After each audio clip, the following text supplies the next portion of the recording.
Did that voice just introduce Madeline or me? I'm off. No. Well, I told everybody I wanted this event to be sort of like an Amway convention, but I didn't expect this. This is pretty slick. It's good to see everybody, and welcome back to our Spring Convocation. Welcome back to the spring term. 11% enrollment increase this term. Head count, 7% credit hours. What about it? Hopefully, we have stopped the slide. You hear all those terms now on CNN, like shut down Schumer and drain the swamp, and now we stop the slide. How's that? Is that all right? So things are looking really good for this college, and I want to thank all of you for the great work that you do to make this happen. Listen, this is a team effort that we have going here, and I've shared with you from the very beginning that it's really not about our buildings, it's not really about anything but the who of the organization, and that is all of you. I've laid out, Chancellor, that the most important people that are on campus are our students. The second most important group of people on this campus, the faculty. The faculty are in there every day with those special aha moments, really making teaching and learning special for our students. And the proof's in the pudding with the great work that you do. And so I want to salute all of you today, especially our faculty members, for the outstanding work and the commitment to our strategic plan and the mission of this institution. We're on a really wonderful path. Our trajectory is clear. Our mission is focused. And we're pressing forward to do really good things at this institution. I do have a couple of announcements. Number one, most of you know that we were selected as one of the top 150 institutions by the Aspen Institute. Out of about 1,400 state colleges, we were selected as one of the top 150.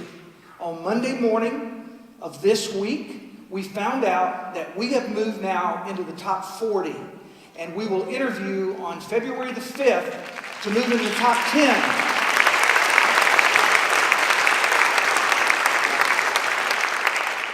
Absolutely wonderful, the accomplishments that are coming about. Later on, I'm going to share with you our latest statistics regarding the collegiate high school and the great work that Anthony Boyer and the faculty and staff are doing there in moving our institution to be really a preeminent charter school, collegiate high school in the entire state of Florida.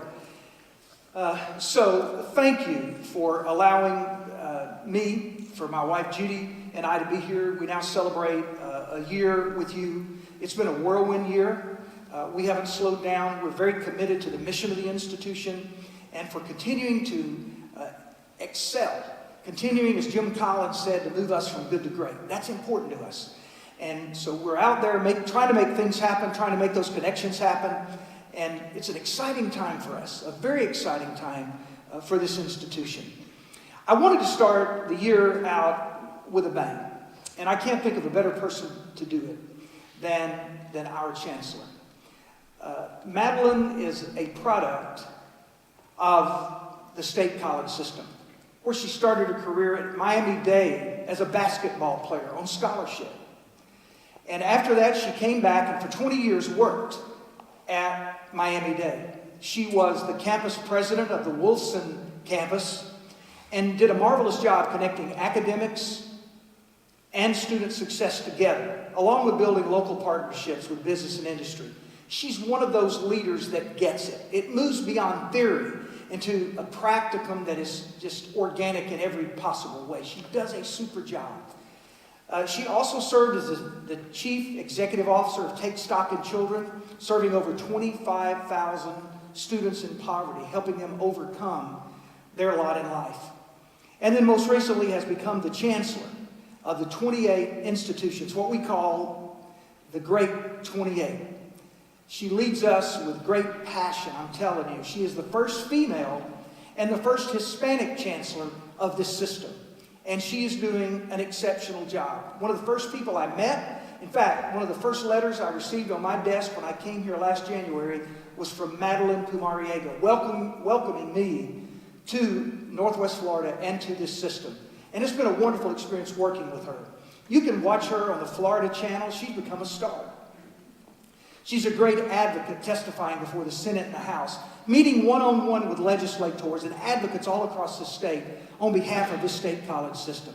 I can't think of a better person to bring to the stage to share with you today not only our challenges, but the great accomplishments that we've made in the Florida college system in the last year. So join me in welcoming Madeline Mariega. Thrilled to be here. Thank you, President Stevenson, for an amazing introduction. If he could come home at Thanksgiving and give it to my mom, she might believe. But other than that, I'm still that kid that loved to play basketball. And so why I do what I do is really easy.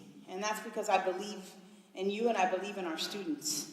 I am that student who probably, without a basketball scholarship and a structured pathway, maybe college was not my path.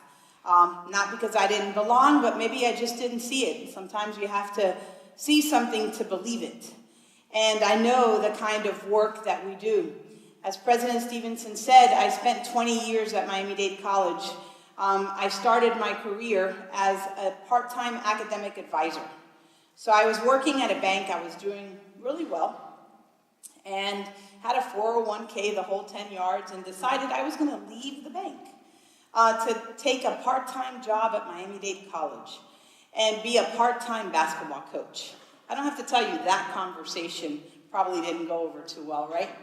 At home. But I did, and I started as an advisor, and I became a full-time advisor. And I love that we talk about advisement now. I just love that it matters. Actually, an academic pathway really matters, right? Because I grew up at a time we don't need advisors. Move advisement over here. Who needs this? Who needs that? Now, it's a real national strategy. It took Bill and Melinda Gates to validate that intrusive advisement and professional nagging actually work. Right?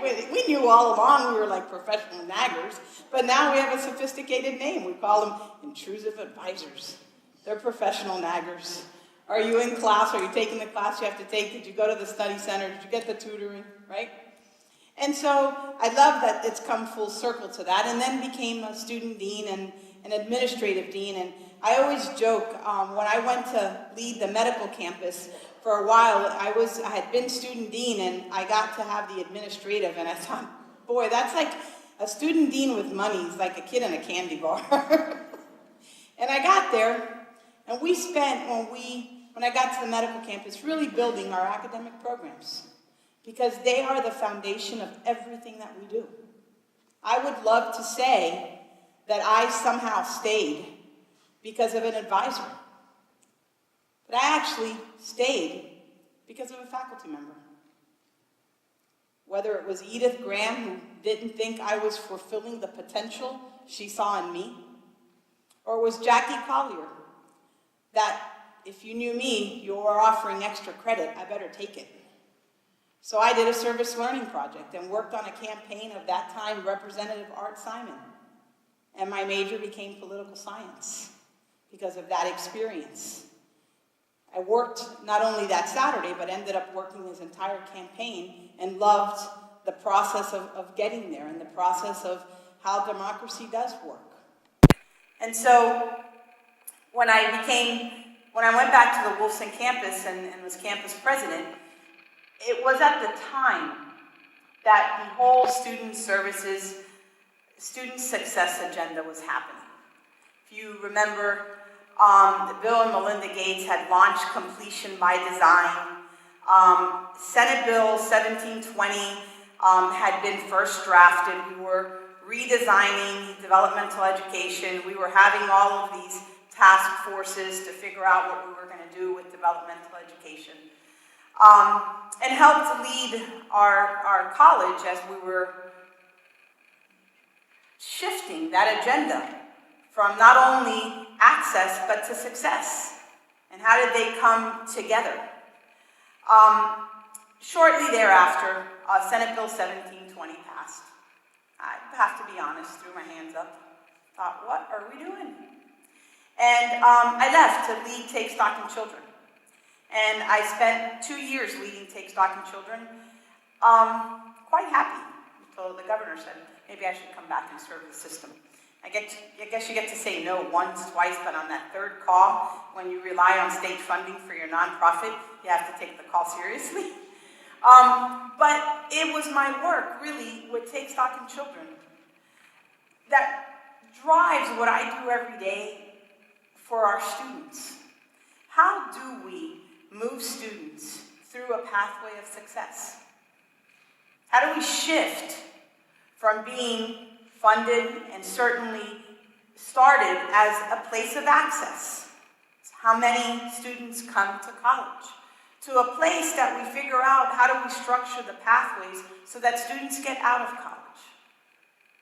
Not because there's performance metrics at the state, not because there's performance incentive dollars, but because if we're really in the business of trying to help students change the trajectory of their life, if we know that the majority of students that we serve are students that are Pell eligible, and if we know that as a system, 58% of the students that we serve are first in their families to ever go to college, but our completion rates lead the nation, but around 38%. So think this number. Over 50% are Pell, 58% are the first in their families. We lead the nation as the best college system, and our completion rate's 38%. And we're in the business of trying to change the cycle of poverty and a student's life through education. But at our very best institution, 6 out of 10 get out and graduate. And you can go to 150%, you can even go to 200%, 4 years, double the time. Numbers don't change that much because we add that extra year. And it became clear to me, this was more than one more legislative initiative. See, because I sat in the living room with the families of those kids that were maybe in 8th grade signing a Take Stock scholarship, and I was promising them that if they came to one of our colleges, we would get them out and change their life. I started to think, but were we doing that? In those 2 years on the road, I called colleagues at colleges. I was studying so much of how were our students from Take Stock doing at which colleges? Who had a culture of success? Where were they really finishing? Who had assigned an academic advisor to them? Who had a structured pathway for them? If we were going to send you a Take Stock student on a full scholarship, being mentored for 5 or 6 years, were you going to see them to the finish line? And I started really looking at all of the data, our 28 colleges, our 12 universities, really self-interest, to look at where our students were succeeding, because then I wanted to build stronger pathways with those colleges to send those that were most at risk not to finish. And then I got called to be chancellor. Oops. And I really had to look at the data. And it was the first year we were implementing performance incentive funding. And we were coming up with the metrics and the measures of how we got there. And it started to look at who was doing what. What were those best practices? How did these institutions have this kind of completion rate or this retention rate and others didn't? Who were they serving? Were they rural communities? What did it look like? What did attainment in those communities look like? How many of their adult populations had degrees? And you start to find that it isn't about a legislative initiative. It's about now. About this moral imperative that we have to drive our students' success. Not because there's dollars at risk, but because if we want to change some of the landscape and we want to change some of the dialogue, it has to be by advancing that group of students to a pathway where they can compete for that job. The reality is that 25 years ago, a high school diploma was your ticket to the middle class. You earned a high school degree, you went to work at one of the major companies in your community, in your county, and you moved up the ranks.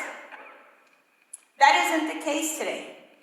The most recent data says that a student who graduates high school and a year later has not attended college, when they're found working, they're making $8.13. So we're in turn having this other generational cycle of poverty that's happening.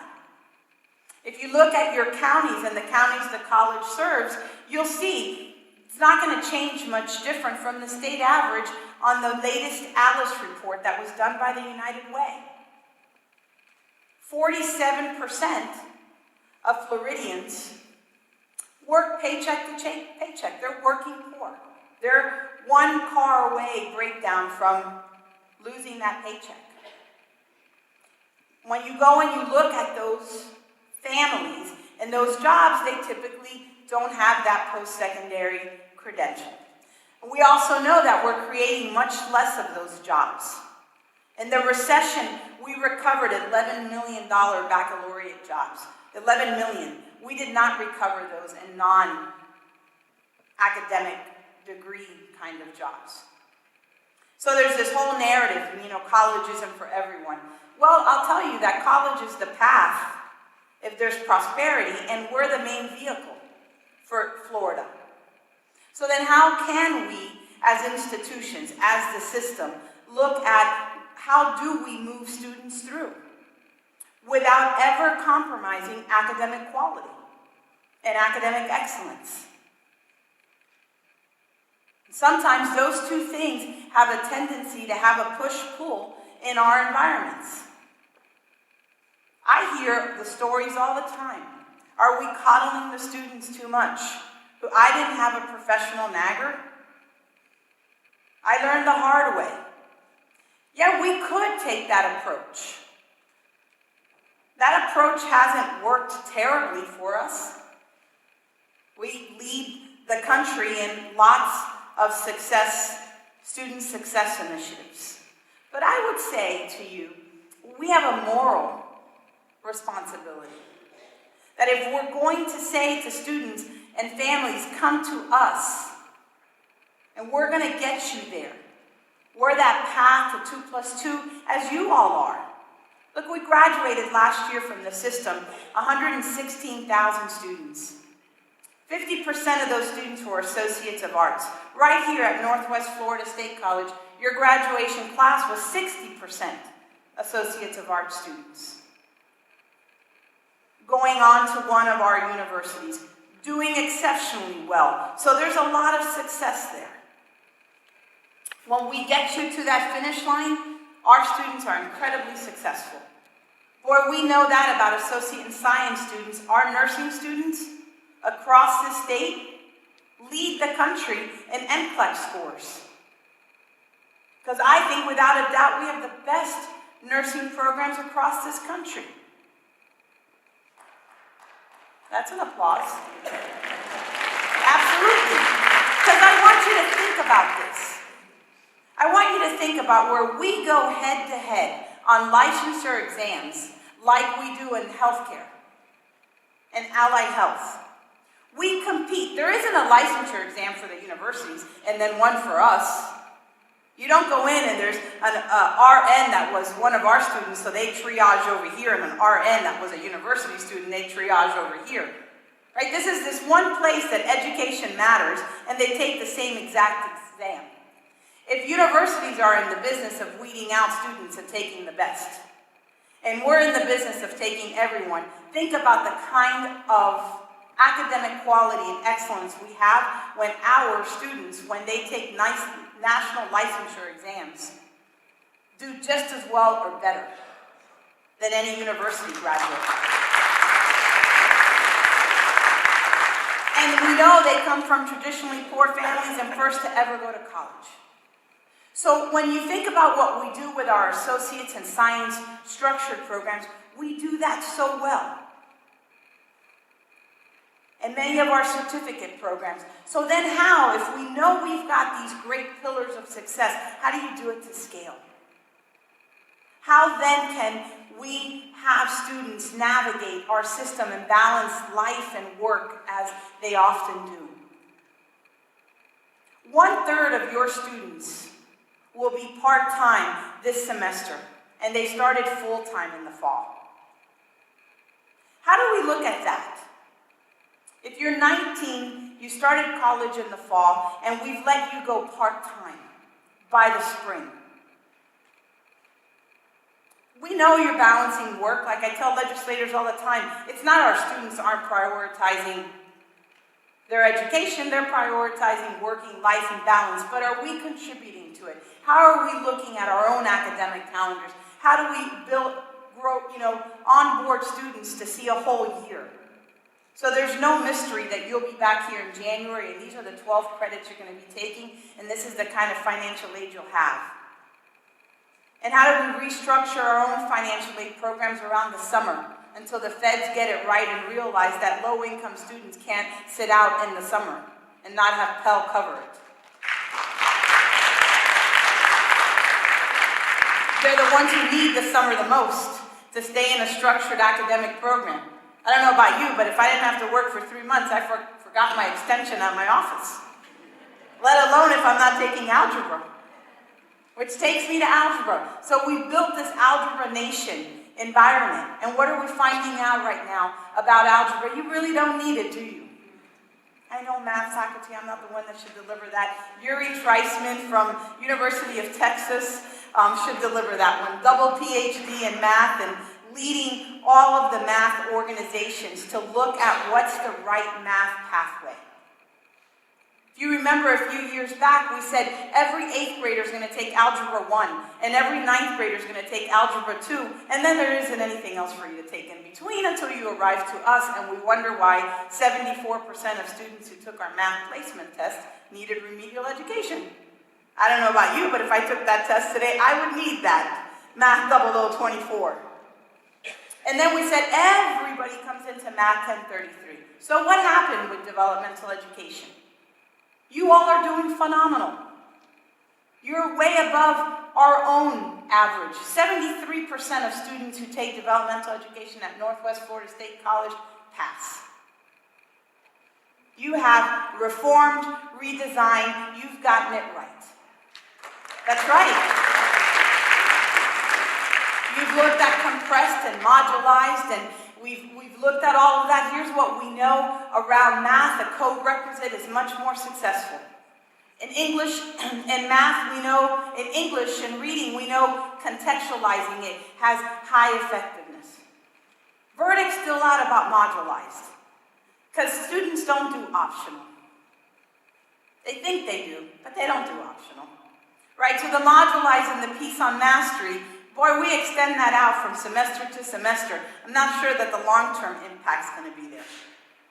And I always love compressed, because typically we take 16 weeks, we tell you we're going to give it to you in 8 weeks.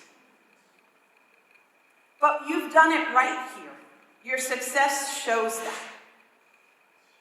And so how do we take that across the board? What can we learn from that reform and that redesign? Look, developmental education is always a sore spot, but I'll be honest where I land with it. When I looked at the data in the middle of Senate Bill 1720, and I was in Tallahassee fighting with legislators, pounding, right? I was there for Miami-Dade College. We're the dream factories. We take what they haven't learned in 16 years, and we teach them in 16 weeks what they need to get. So I want to let you know, I was there. And then I started to look at the data. A few legislators came and enlightened me and said, okay, help me understand this because I want to defend you on the floor. And I saw this, and I probably should have known this, but only 8 to 11% of students who tested into developmental education and started in developmental education finished, even 6 years. How is that okay with us? Because it's just us in here. But here's what I know. We were asked to redesign and to be responsive because it's what we do. It's in our DNA in our colleges. Because by the way, I know that any one of you could be at one of our universities. But there's something about being in a community college. It's a bug, it bites you, and it stays with you.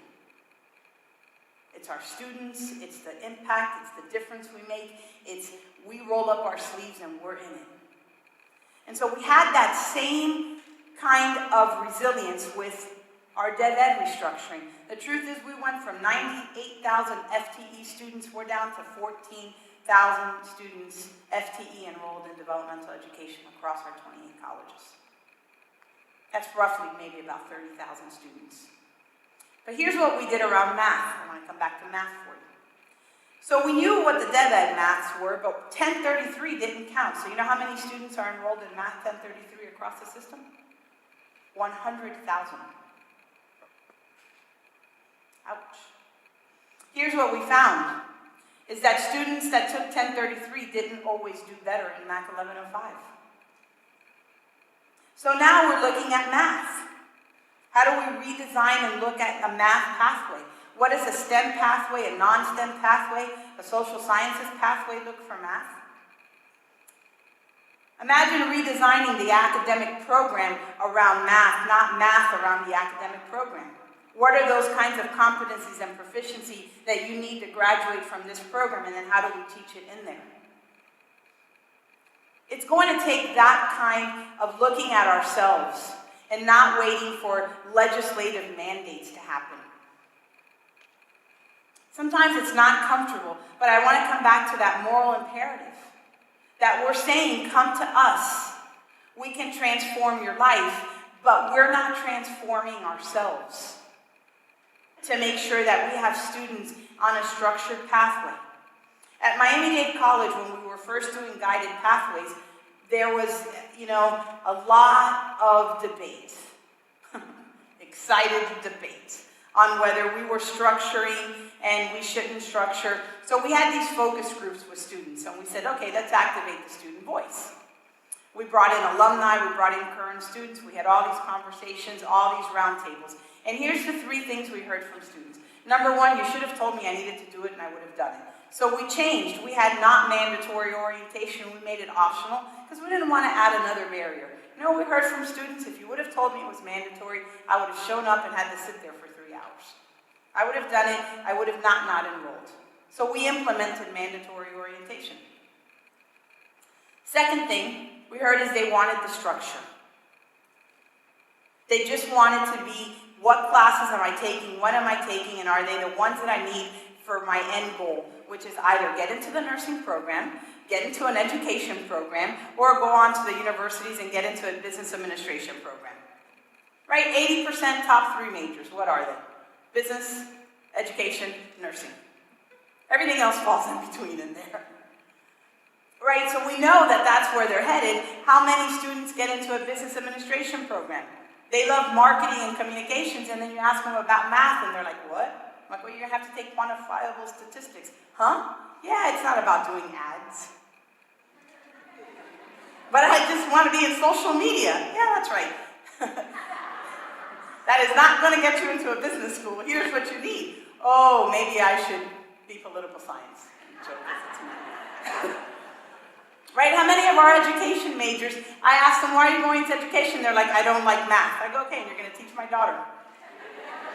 Nice. So what happens? My daughter's first day of first grade, her teacher hates math, and she comes and she says, Mommy, Miss Fulgata hates math. She says we don't have to be good at math. I swear my daughter is not good at math. Part of my DNA, and it was okay not to love math when it was that time to love a subject area, right? So now I say to elementary education majors, no, I need you to love math because we need STEM majors. And we can't fix it once you've had a math phobia and you haven't had the concrete structural skills all the way through. Really hard to microwave that.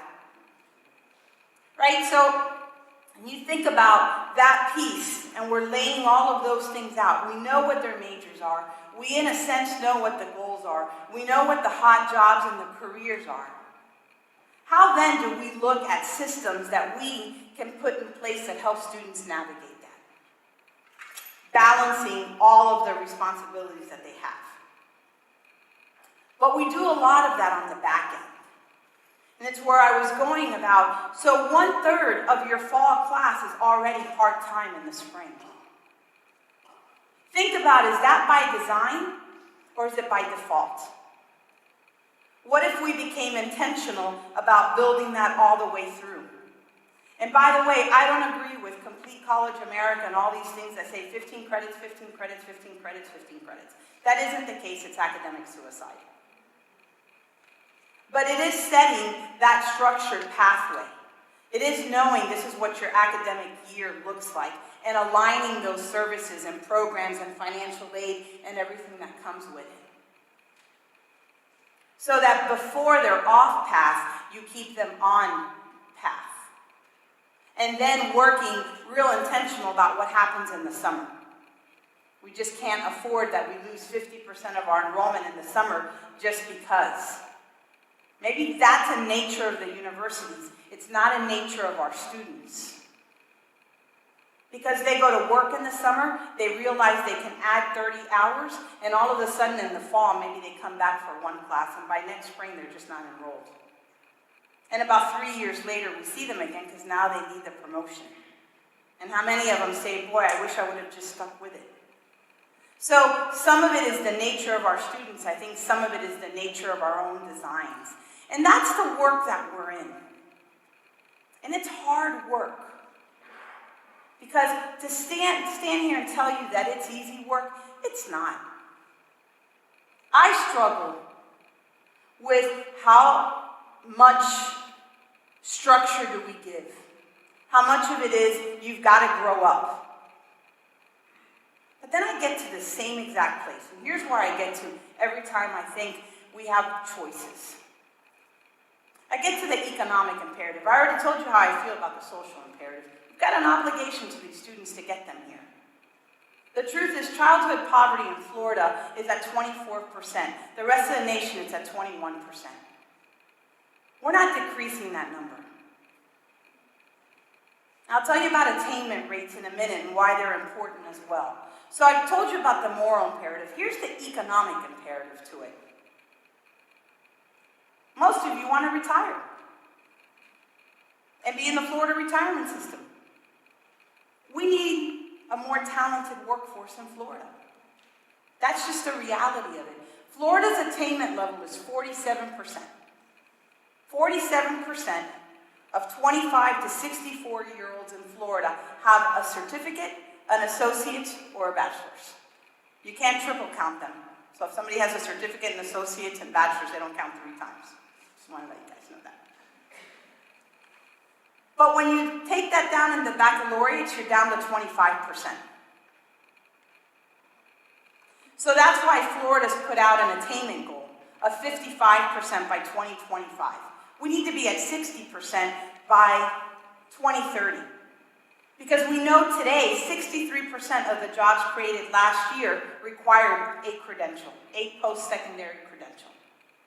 So there's an economic factor if you want your economies in your local communities to be strong. You have some pretty good attainment rates in Okaloosa and Walton. You're 30%, 40%. You're in that range.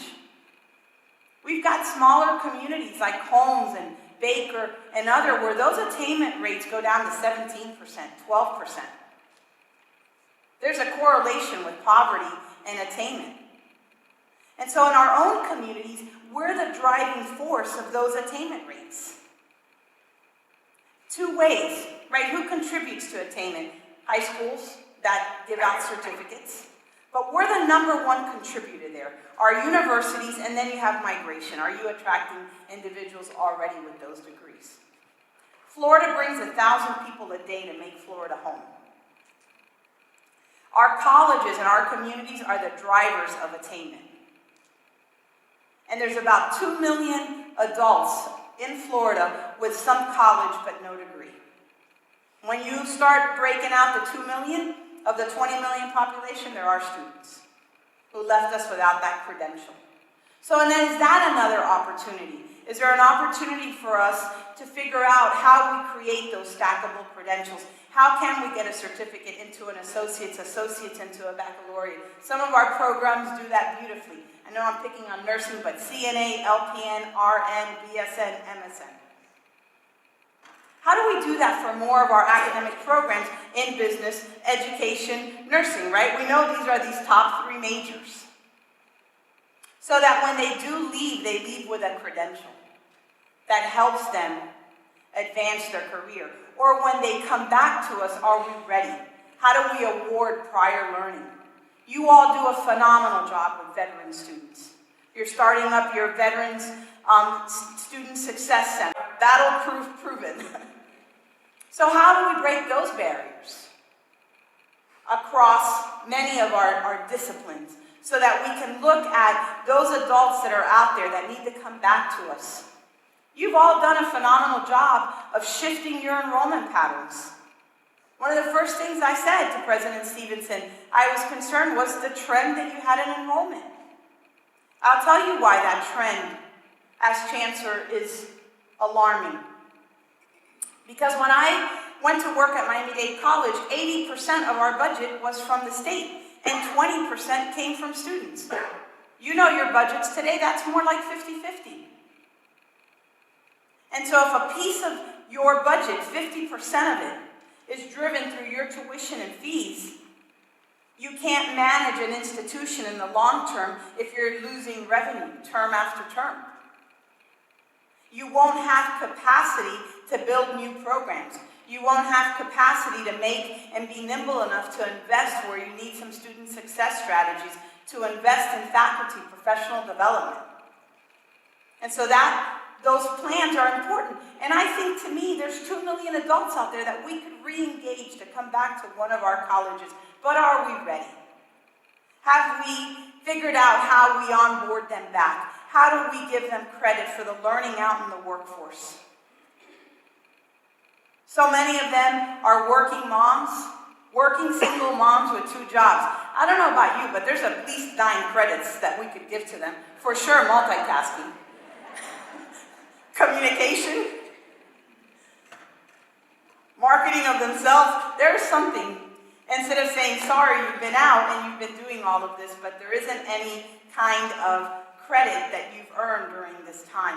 How do we do some of those combinations so that we can help that adult who comes back finish that degree, finish that credential, so they can move out of the 47% that are just check to check?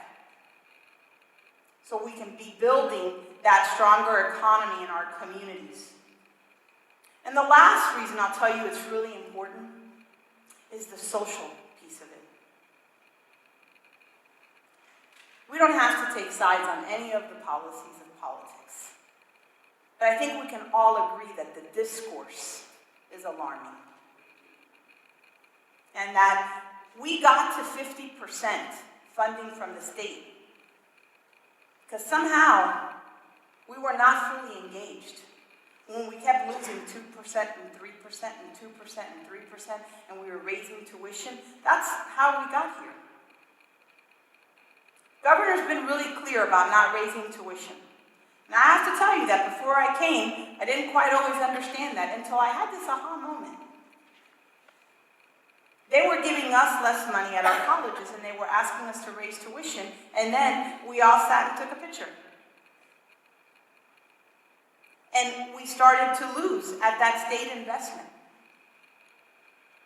And so when you think about the social imperative aspect of it, engaging in what's happening locally, statewide, and at the federal level is critical. To have the equity conversation about what does that look like? How do we make sure that we don't have pathways that are STEM majors for students that we think are going to make it, and we put students who we think aren't going to make it into non-STEM majors, and then tie them to a salary cap? Those are real social justice issue conversations that we should care about, that I care about. Because they all revolve around the same thing that we say we are as colleges: economic engines and social mobility engines. And we are. The reality is we're dream factories. For the 38% that get out and graduate, we change their life. Some of you in this room have been changed by that path. You know alumni and families. If I went into any chamber meeting and said, how has Northwest Florida State College touched your life or your family's life, everybody would raise their hand. So we know the difference that we make. How do we drive that difference to be larger? How do we put more students into college and through college and out to a career?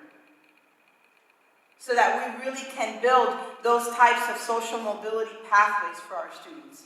And how we do it, three ways. First, I want to start with faculty. It's built on academic excellence. You can't get there and shortchange academic excellence. So that's first. It's the type of instruction and the quality of mentoring that students get from our faculty in the classroom. That's what keeps them here, keeps them excelling, and keeps them inspired and motivated. Second, it's intentional. It's having a real clear pathway that says this is how we're going to do it. And that's engaging student and academic affairs and administrative affairs. It's all parts of the house. Saying, what does that look like? What are those strategic initiatives? It's really having that plan. And then the third is aligning the resources to it. To say that we're just going to get there on simply redesigning and reforming is not. Then how are we making the kinds of investments in those programs and in our students to drive that? But I think why it's really important for us is a few reasons. One, if we don't do it, we live in an environment today that legislatively it gets mandated. So I think that when we do identify issues and that can drive success for our students, it ought to be what we're doing. And not wait for it to be mandated. Because I do think that we live in an environment that things that come up as an issue get mandated, get regulated. Not one that I agree on, but we've seen it now on a few occasions here. And so, one, I think it's the right thing in terms of student success. Secondly, it is the transformation of our colleges. It is driving from an access-driven mission to an access and success mission-driven agenda. And those two are good together. We don't have to surrender one for the other. Oftentimes, if you want to change the output, people will say, let's just do the input. We're not about to change our input. We're going to stay open access. So the challenges for us become larger on the success piece of it. For our universities, we know what they do. They up their SAT scores and GPA and take less risk. That isn't why we're in this work. We're in this work because somehow we tipper on the pendulum of passion and insane. On any day, we're really insane, and on any other day, that's just guided by passion. For what we do, for the students that we impact, for each other, to be proud to be among America's best invention ever, which is community colleges, and to be among the best system in our country, and for all of you to be among your best college, your best community's college. And so, at the division, I want you to know that we're in this with you. There are tough days, good days, happy days. There are some days that I wonder, what have I done? But I can tell you that every day, I know that what we do changes lives. I know that what we do makes a difference. And I know that I would not want to do this work without a better core of people than you. And that's you across all of our colleges. Our collective 50,000 employees across our whole system, from faculty to adjunct faculty to advisors to financial analysts to facilities people to our grounds crew that keep our colleges beautiful. The work we do is really God's work.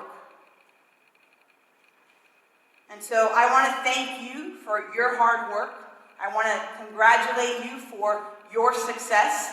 I gave you some. You've shifted enrollment trends. You certainly have developmental education. When everyone thought that our college's retention rates among college core level courses would drop, they didn't, but you surpassed our state average at Northwest Florida State College. And do you know why you did? Because we don't have a right to fail attitude. We have the believe to succeed attitude for each other and for our students. So thank you so much for your hard work. Keep up the great work here at Northwest Florida State College. Please know that you have a champion and advocate in me, and if I can be of any support, or if the division can, we're here and partners with you in your work. So thank you very much, and I'll open it up now to some questions. Question coming up.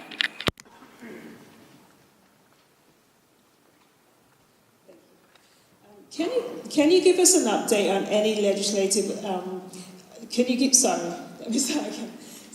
give us an update on any legislation that's going to impact the Florida college system? Great question, thanks. I still see Pauline at Broward College, so I'm like, I'm not in South Florida, but welcome to Northwest Florida. So obviously you all should know the things that are going on right now, but we are at week 3, we're at halftime of session right now. Bills that are really important on the Senate is Senate Bill 540. It's passed the full appropriations and will probably be on the floor the next time the Senate meets and will be voted favorably. It is a priority of the Senate President. The bill has 5 components, just to be real quick.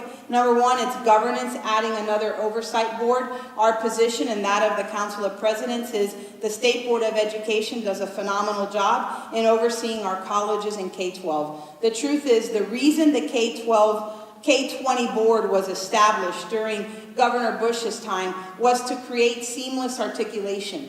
65% of the students who graduate from high school that fall enroll in one of our colleges. So having a board that oversees both systems really ensures that seamless articulation. And so creating another regulatory board, we don't see the need for that. The second is 2+2 targeted pathways. We already have 28 of our 28 colleges do have targeted pathways. This 540 would require it into law. It's a practice we do. Don't really think it's necessary, and I think we have to be cautious of all the 2+2. We have a phenomenal articulation agreement system that we should always preserve for our students. The third aspect is performance. It adds a few measures. One of the measures that it adds is it makes our colleges responsible for how our students do when they arrive at the universities. So if we complete them, if they finish with us in 2 years, we're responsible for them finishing 2 years at the university. I say to legislators, we have a hard enough time figuring out what they're doing when they're on our campus with our financial aid, let alone when they've moved away to another university and what they do there. So that one doesn't make a lot of sense. Ask you to engage on that, on how you're expected to be responsible, how a student does at FSU when they leave you, or UWF. On the performance measures, it also adds 100% completion. Right now we measure 150 and 200%. It would only measure 100% completion for full-time students. That's a really small cohort to put institutional dollars at risk in there. And the other component is the baccalaureates. The governor vetoed this bill last year based on creating more red tape and the baccalaureate cap. We believe the market should set the cap, not an arbitrary legislative cap. And so that's 540. Nothing's been introduced yet in the House, so we're working. We hope we can get amendments into the House one.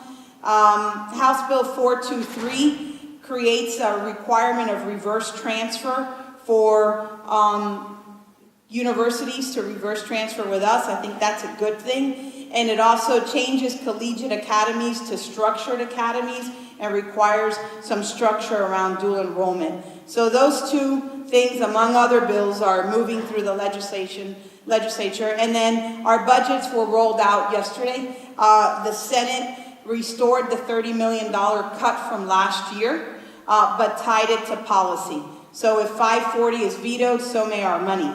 And in the House, they cut our budgets and used carry forward balances as a reason. So they went into reserves and made cuts. We hope that that will be negotiated out, and at the end, we can have our funding restored from the $30 million recurring that we lost last year and not have reserves touched.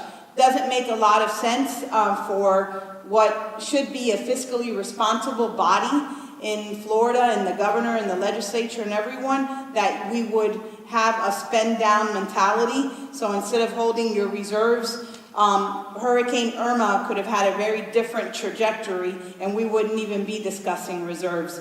So we think it's disingenuous to be having a conversation to penalize colleges for being fiscally responsible.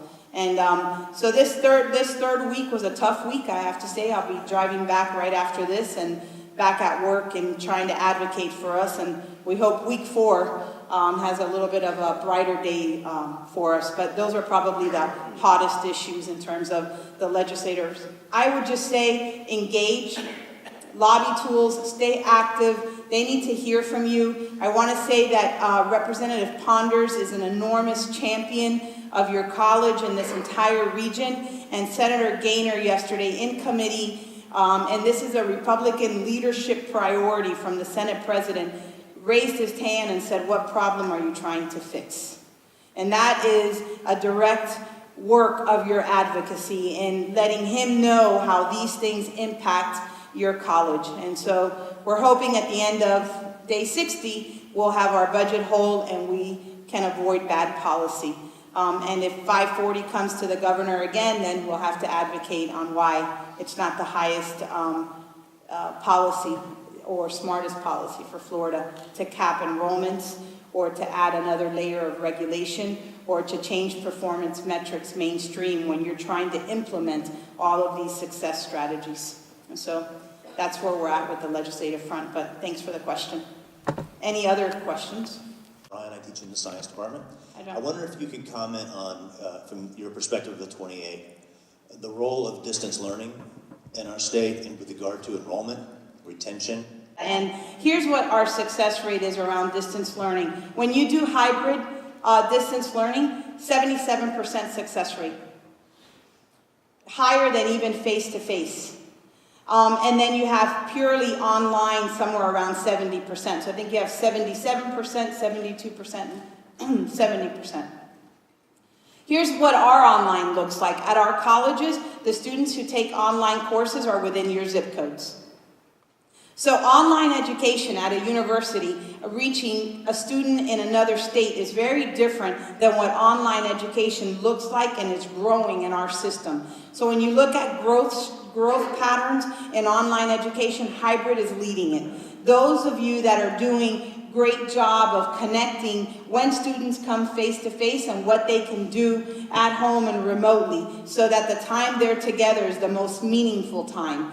I think that's a strategy for our colleges that fits right in to our student population. I advocate all the time that online education is not cheaper. There's this notion that if we just could move everything to online education because we play with our phones all of the time, you don't need the brick and mortar. Not if you're teaching low-income, first-generation college students. The reality, they need the social and cultural capital they get from being on a college campus. I was here a little earlier and a music appreciation class was coming through. For some of the students, it's the first time they've ever been in an auditorium like this. When they visit the museum, it might be the first authentic art that they see. The relationships with each other, the opportunities to say, hey, I'm getting an internship here, why don't you apply? So I think there's online education, without a doubt, will continue to grow. It's a strategic initiative of our universities for sure. For our colleges, I think it has a different avenue, and where we're seeing that success is hybrid, and we have turned the corner really on those early online education success rates were certainly worrisome. We're seeing much more of the strategies, but it's expensive and you have to wrap around student support. And we haven't mastered how you wrap around student support for online students yet. We still challenge with where you take the test. So it needs to be thoughtful. I think it's one more of the ways that we deliver higher education to students and trying to meet their needs. But it's a great question, and I think it'll be an ever-changing one and one that will continue to grow. I just want to see investment in student success come with growth so that we grow smart and successfully. So do that and bring back the president. Thank you so much. I appreciate y'all. So, we thank you for taking time. Your vision is wonderful, and we want to share a little bit of us with you. This is a print from our museum. It's a lithograph, an Emil Holzhauer print with our challenge coin. So we want you to take this and put this in your office. Wow, I will do. Have a wall just for it. Thank you so much. Thank you. All right. Thank you.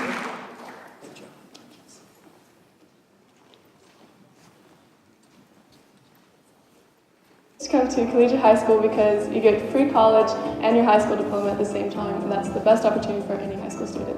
I wanted to grow as an individual, and so I decided to move here to not be grouped into these different categories that you find in like traditional high schools. I came to collegiate because I wanted to get used to college work and just being in a college environment before I actually move on to a bigger university. The thing that makes collegiate high different from other schools in Okaloosa County is that we're a small school.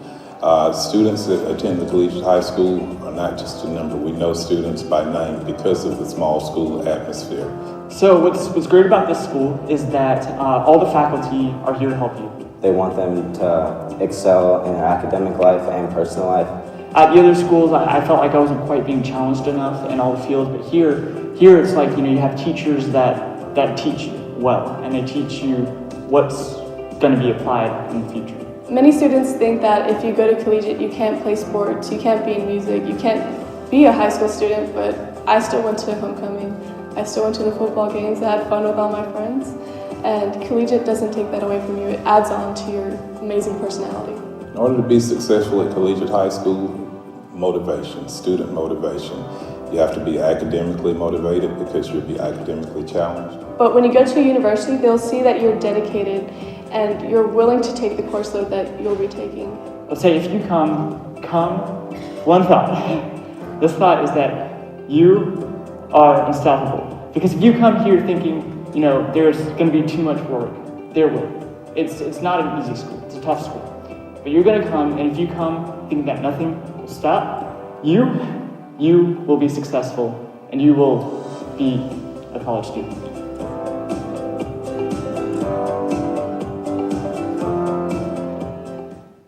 That's an inspiring video about our collegiate high school. Yeah. So, let me give you the latest statistics on our collegiate high school. Where's Anthony? Anthony, stand up. Any faculty members around from the collegiate high school? If you are, stand up. Listen at this. Collegiate high school, don't sit down. This is good stuff. Is ranked number 1 out of 448 high schools in the state of Florida in 4-year graduation rates. Number 1. Well, that's not all. The collegiate high school is ranked 3 out of 463 high schools in the state of Florida for English language arts achievement. That's right. 3rd. And the collegiate high school is ranked number 1 out of 467 high schools in the state of Florida for mathematics achievement. Let's hear it for our wonderful collegiate high school. Great job, Anthony. Now I'd like to take a moment just to introduce some of our new hires since we convened in August. And we're going to ask you to stand in the audience, but I want you to just come down and stand along the front and face everybody so they can look into your beady eyes. So first, I'd like to recognize Stephanie Leonard. Stephanie is the executive director, our new executive director of academic records and enrollment. She joins us from the great state of Alabama and the University of Alabama, where she served, that's right, she served as the assistant university registrar, and she was responsible for leading the charge in onboarding Banner 9 at the University of Alabama. Make welcome Stephanie Leonard. Carter K. Wood is the college's new executive director for student success and navigation. You're going to see a move from advising to navigation so that we touch every student along the way. Carter's leading that. He most recently worked in Alaska overseeing the new student outreach and admissions operation for both a public, a private nonprofit university and the state's largest public university, the University of Alaska. Make welcome Carter K. Wood. Carter's wife, your wife's name is Dr. Stephanie K. Wood, is an OBGYN with Fort Walton Beach Medical Center. And so we're very glad to have you all here. Dr. Scott Behrens comes to us from Hillsborough Community College in Tampa, Florida. He's our new Vice President for Teaching and Learning.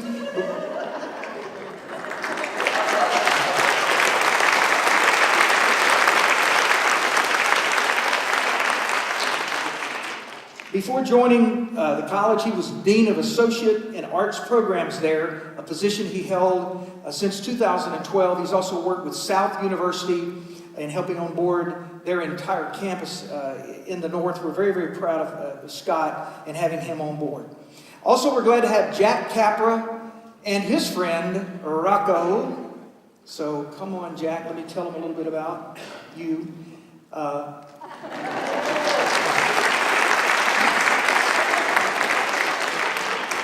What is this turning into? Amway, okay. I'll never tell him that. Jack is our new executive officer for government relations and strategy. He is lobbying and has spent the last 2 weeks lobbying. We thought he would be popular. He is not nearly as popular as Rocco. Rocco has won the heart of everybody from the governor's office down. It's the only dog that size I know that will actually pose for a picture when Jack tells him to do so. Jack has extensive experience. He is a Navy JAG. He's an attorney. He served 4 tours of duty in Iraq. He was chief of staff at Gitmo Detention Center. And I'm really, really proud to have him on board. I think I shared with all of you another special thing, especially since we're doing arts here, is that Jack's grandfather was Frank Capra, who won 4 Academy Awards for directing Hollywood movies, and was the executive producer and director for It's a Wonderful Life. And we're very glad to have Jeremy Goss with us. Jeremy is the Director of Professional and Workforce Training. He joins us from East Central College in Missouri, near St. Louis.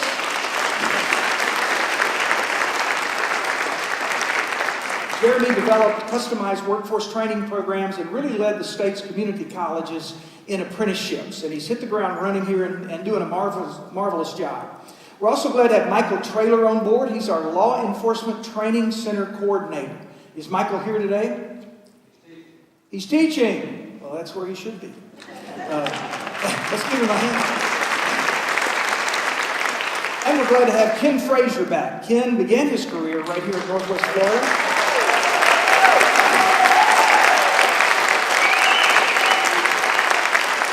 There's the Ken Frazier fan club. And spent half of his life working. He recently transitioned roles and is now our institutional research analyst, and he's doing a really fine job. Welcome back, Kenneth. Edwin Castro. Where's Edwin? Is he here today? Is he working? You got him working, John? All right. He joins us as our supervisor of plant operations. In addition to spending years in maintenance, as a supervisor, he has extensive experience in HVAC, plumbing, fire safety, and a lot more. Jennifer Boxon. Is Jennifer here? Jennifer, there she is. She's one of our new librarians. Jennifer Jennifer has a master's in both history and library science and information science. She has been a librarian at multiple universities throughout the country, including Hofstra, Northwell School of Medicine, Health Sciences, and Florida Atlantic University. Jennifer Boxon. Anthony Chavez. Where's Anthony? Is he here today? There he is. Come on, Anthony. He's our office specialist in the admissions office, and he is an alumnus of Northwest Florida State College. He's returned to help. Yeah.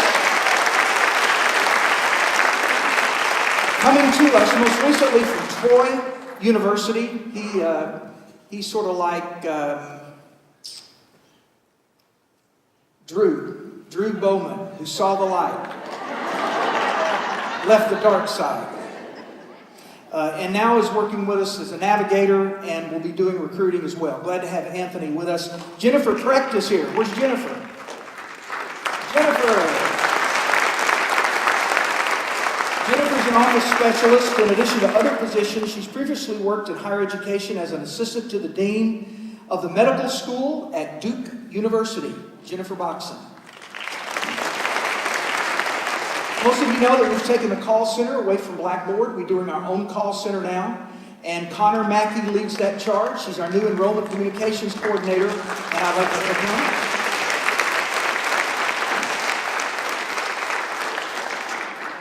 What was that? That's one of those beauty pageant lasers. All right. Annie Young. Where's Annie? Annie is one of the people that keeps dark chocolate on her desk so I can get pumped up in the afternoon. She works in our foundation office. She's a donor and communications coordinator for the foundation. She previously held this role, then moved out of state, came back, applied through our search process, and was selected. Patrick Adams. Is Patrick here today? Patrick? Patrick is not here. Patrick is a staff assistant, and he was previously a testing specialist where he administered adult education tests. Alexander Heineman. Alexander, are you here? Alex? Is an environmental specialist for the Mattie Kelly Environmental Institute and the Choctawhatchee Basin Alliance. Graduated from the University of Florida and is currently a master's candidate at the University of Florida in interdisciplinary ecology. Let's give all of our new people a hand. Welcome on board. Welcome to the team. Thank you all.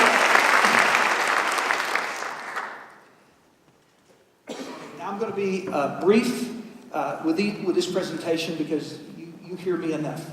I simply want to talk to you briefly about where, as president, I am professionally headed in my life for the next several months in what I call a new framework that is assessment, improvement, and accountability. As I've looked around, I've done, as you're going to see at the end of this presentation, a lot of that 4L formula for success, which is basically looking and listening and learning from that and then launching. And it's a cyclical type of environment that I've been in. But now we have to move sort of beyond that into improvement and into assessment and moving to all types of levels of accountability as they cascade down into the organization that we have here.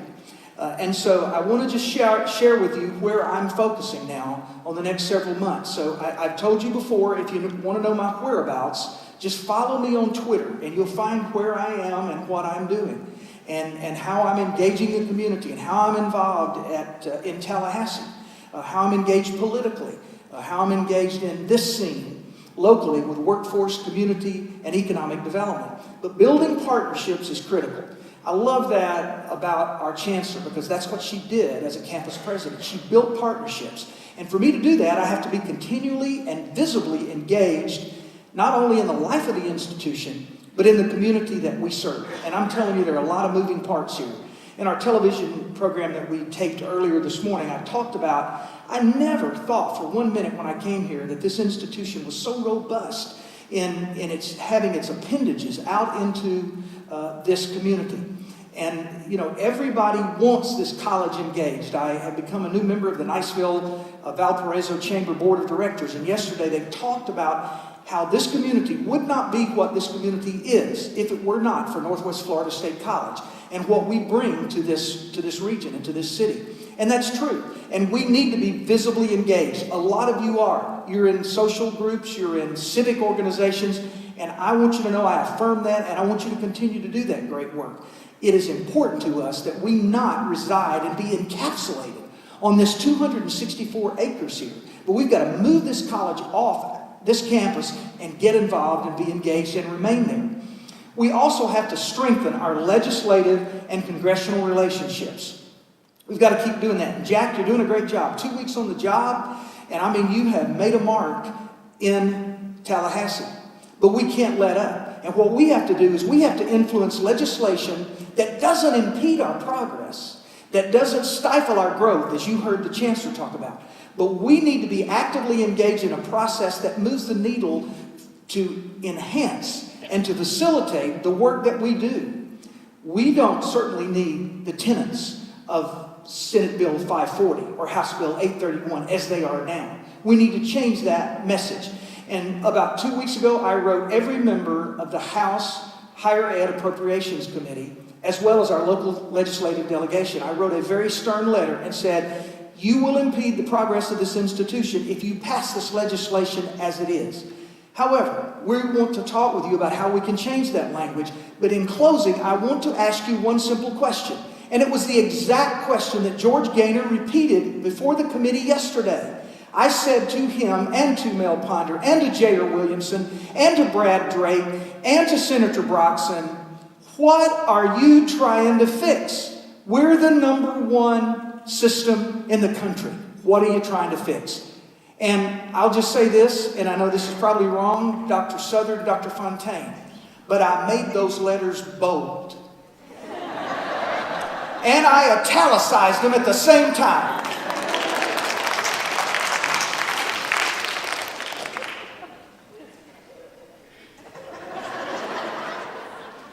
And evidently it worked. We have to be involved. We cannot sit here and not be involved in the message. Prior to Christmas, early December, I testified before the Senate committee, and the next Senate President, Galvano, sat right there as I talked about the impact of baccalaureate degree caps. And I thank you for asking me to do that, because it gave me an opportunity to really dig on how that impacts veterans and the military.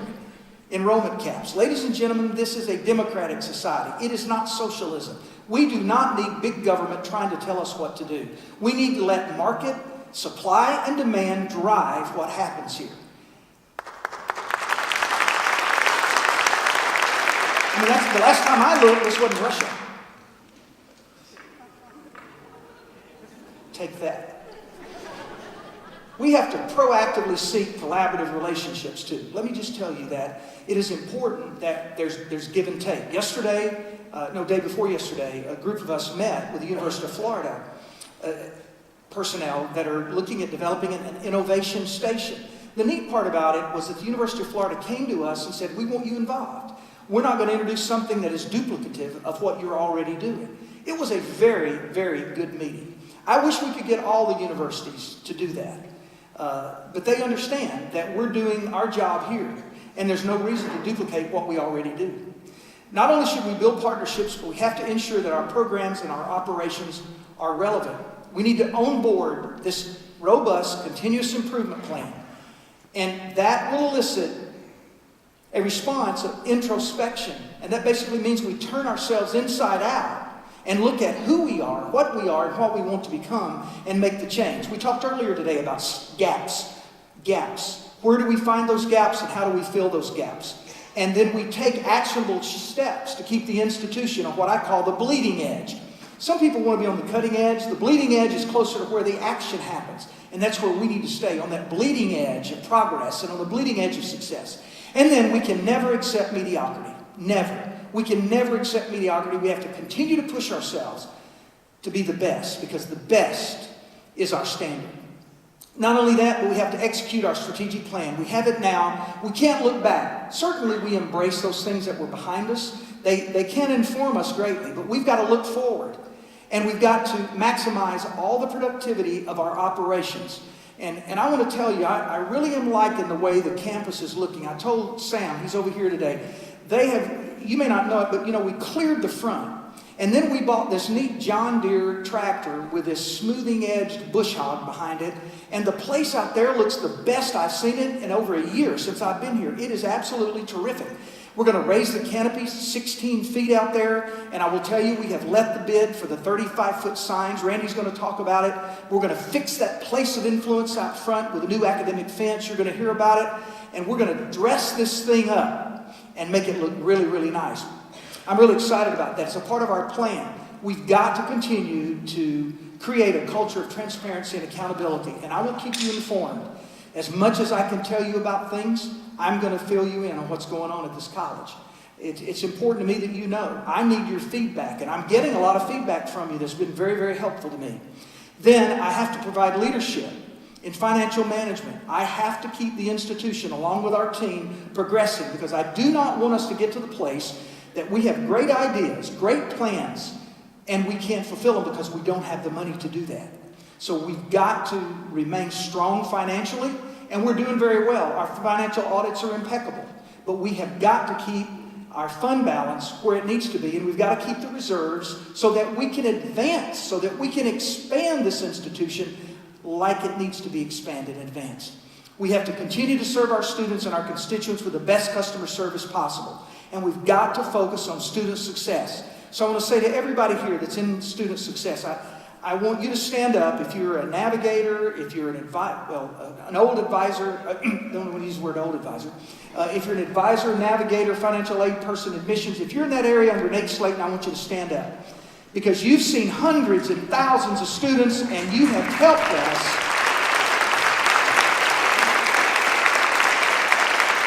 Let me say to you, you are the frontline people.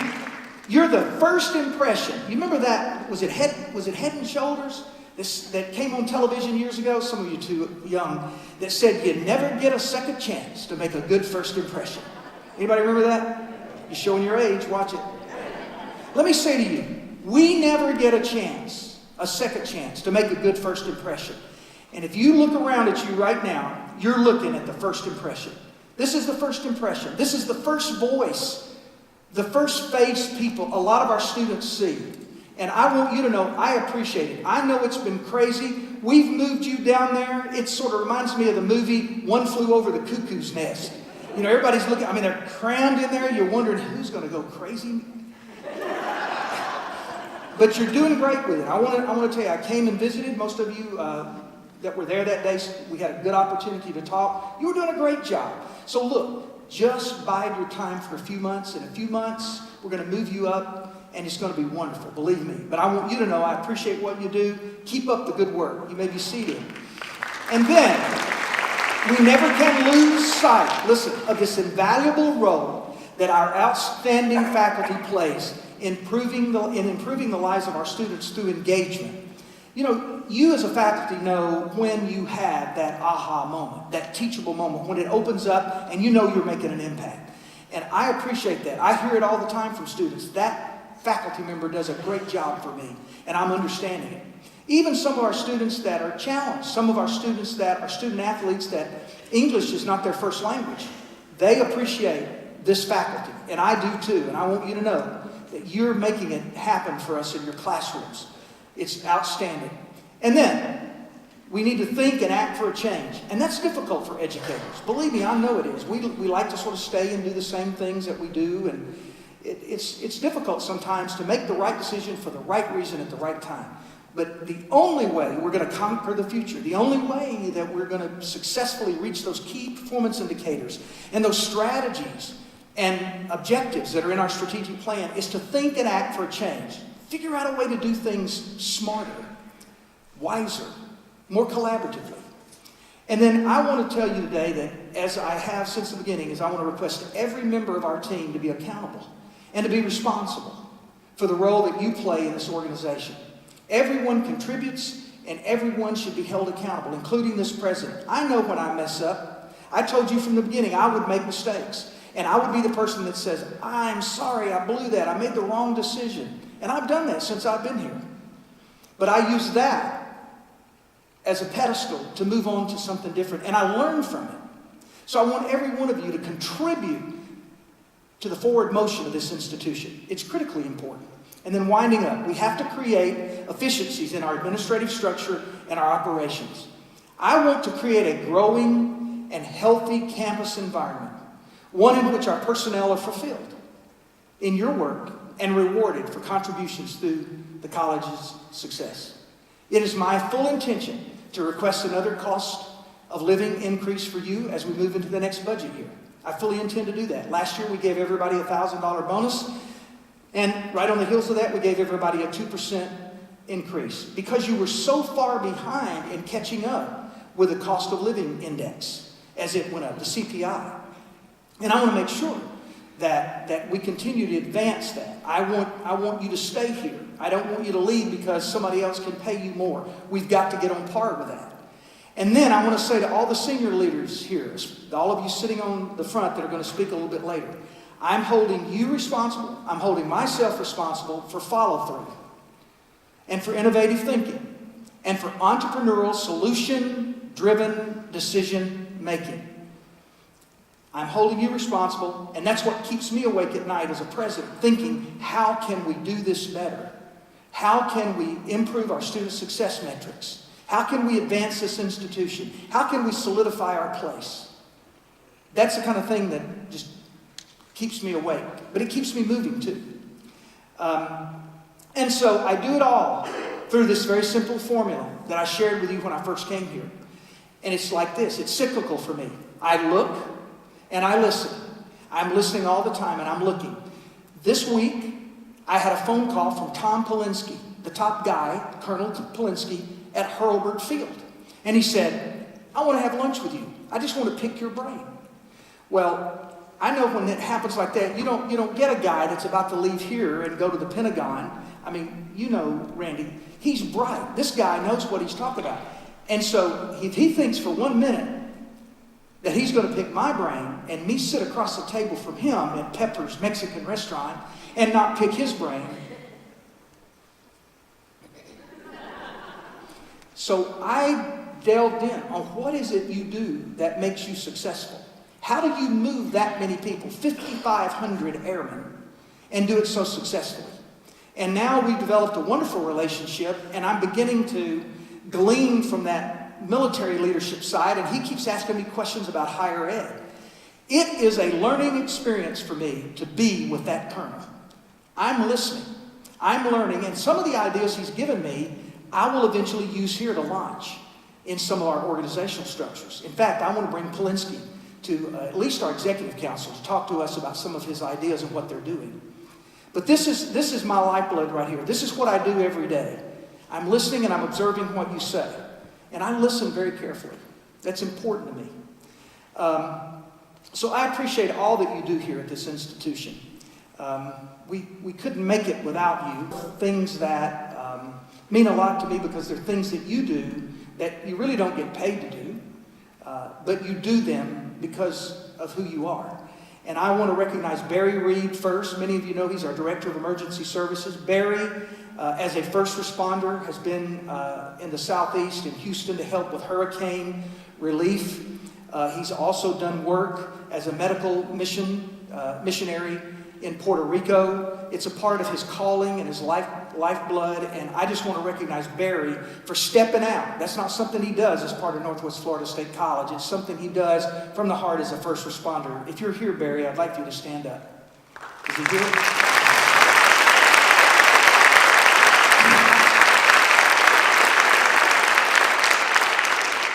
And then there's John Rickard, who's on the forklift. Santa Claus. Stand up, John. Our college stored 88 pallets of meals and several pallets of blankets and water left from disaster relief efforts to distribute during the winter break. Each pallet had 24 boxes containing 30 meals to a box. United Way began organizing with different organizations such as food banks, churches, and other charities. And then over the holiday break, when we were all off, John came in and he operated the forklift and loaded out 3/4 of all the meals that we had stored. It was a great opportunity for us to help our counties, and it would not have been accomplished without collaboratively working together with the organizations and having a guy like John Rickard to step forward. So I want us to give him a hand. Thank you, John.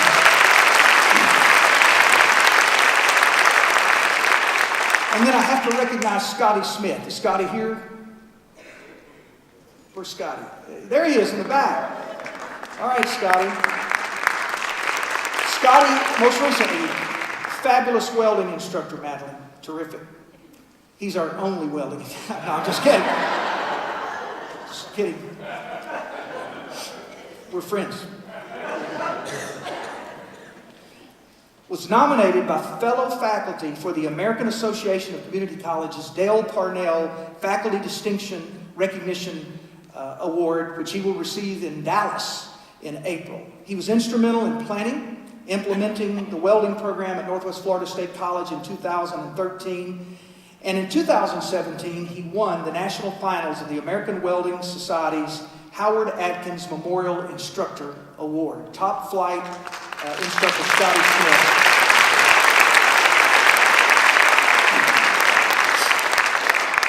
And then I want to recognize three people. I want to recognize Deidre Lunderman. Stand up, Deidre. Where are you? I saw you, I thought. No, she's not here. Okay. Is Beth Dunn here? Beth, stand up. What about Catherine St. Ange? These three ladies spent hours and hours outside their time shopping for deals, purchasing Christmas gifts for the giveaway at the employee holiday luncheon.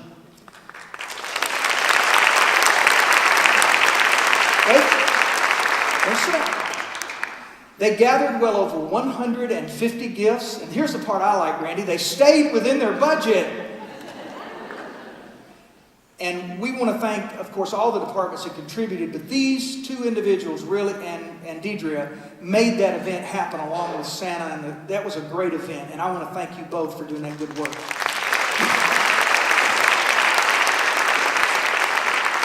There are two people that aren't in this program today that I recognize at the board meeting because I want to recognize them today, and so forgive me that we don't have their names up here. But in December, we went to the SAC COC meeting. And it is not often that you get the opportunity to present at such a very fine national conference as SAC COC. They're very picky about who they select. And we had two people here that submitted a proposal on the work that had been done at this institution in onboarding student learning outcomes. And they were selected to present and had a number of key folks from around the country in the session. I attended. I think Nate Slayton was at the session. Pauline was there, several of us. And I do want to salute Dr. Ann Southern and Dr. Deb Fontaine for an outstanding representation. Please stand.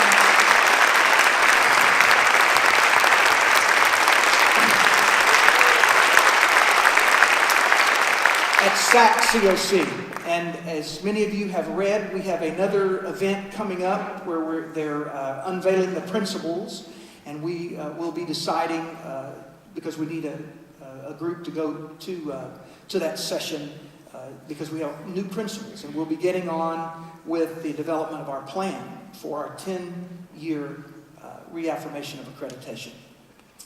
And now you will hear a series of updates by the President's Cabinet. At this time, help me in welcoming Dr. Nate Slayton, Vice President of Student Success, to the stage for an update on our Student Success Division.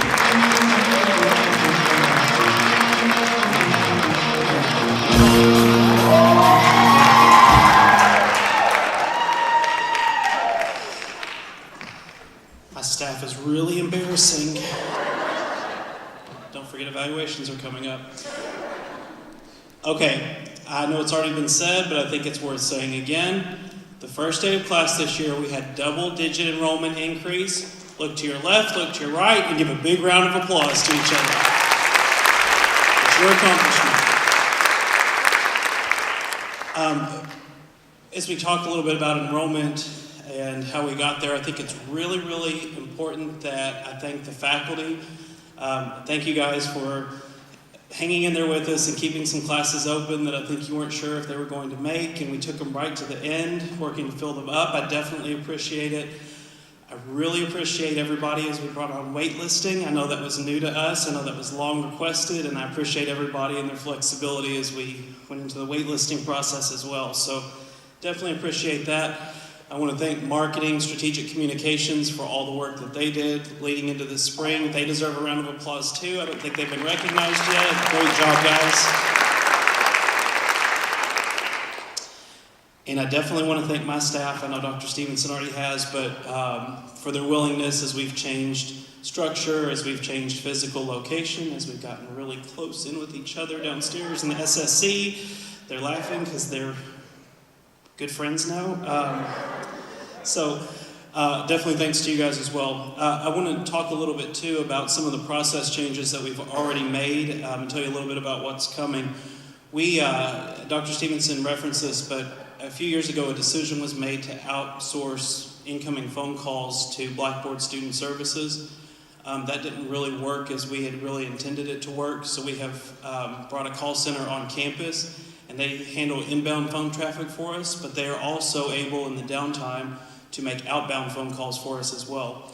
So we contacted everyone who was in our retention cohort personally by phone 3 times. They got 3 calls from us talking about re-enrollment and helping them work through any issues. And we had them making just all kinds of phone calls for us that help us to strategically target our students. So it is it's a communication from us. It's not a communication from some call center in Texas. So we think that's really, really, really important. We also have changed the way we evaluate incoming transcripts for transfer credit. Previously, we would wait until a student had everything in that was required, and then at that point, we would start to evaluate transcripts. We now evaluate them as they come in, and that gives students the opportunity to actually know how their transfer credit's coming in as they're through the application stage, and it can help to make them, help to direct them to decide they actually want to come to us. So I think that's huge. Another very, very important thing to talk about, we have increased the number of students receiving a credential this fall by 27% by adding an auto graduation process. So that is enormous change for us. And will definitely help us in performance funding. It helps us in Aspen application. I mean, it is helpful all the way around. So we really, really like that. And the foundation has established an emergency fund for students. It's managed by Dr. Watts and her staff. And as students have issues that come up, one-time emergencies, they're able to actually respond to those emergencies and give them short-term funding, and they're able to cut them a check pretty quickly. So that's made a huge difference as well. And we have lots of enhancements coming. We've been working with our banner team. We've made lots of process changes, lots of efficiencies. Things are happening a lot faster than they used to. We're looking at more technology, more ways to leverage it, mobile applications for students. We have lots of things on the horizon. So thank you guys very much for the opportunity to speak for me to speak to you. Thank you. Now you will hear from Pauline Anderson, Dean of Institutional Research, Analysis, and Planning, with an update on institutional research. It might seem crazy what I'm about to say.